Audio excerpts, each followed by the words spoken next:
Hello friend, यह है Hitachi company का एंगल ग्राइंडर है फ्रेंड। इसका फिल कॉयल का कनेक्शन आउट हो गया था फ्रेंड। इसका फिल कॉयल में हाथ से रिवाइंडिंग किया फ्रेंड। आप भी फिल कॉयल को हाथ से रिवाइंडिंग कर सकते हो फ्रेंड, क्योंकि फिल कॉयल में ज़्यादा वायर नहीं रहता फ्रेंड। 100 ग्राम का करीब कॉपर वायर रहता फ्रेंड। आप अगर फिल कॉयल को रिवाइंडिंग करके कस्टमर को दोगे तो आपको भी प्रॉफिट ज़्यादा होगा फ्रेंड, और कस्टमर को 2 पैसा कम में मिलेगा फ्रेंड।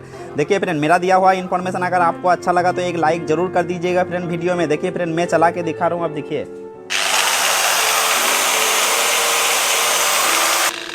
देखिए फ्रेंड, मैं मशीन चला के दिखाया फ्रेंड, बिल्कुल भी फायरिंग नहीं है फ्रेंड। मेरा दिया हुआ इन्फॉर्मेशन अगर आपको अच्छा लगा तो चैनल को सब्सक्राइब जरूर कीजिएगा। Bye bye.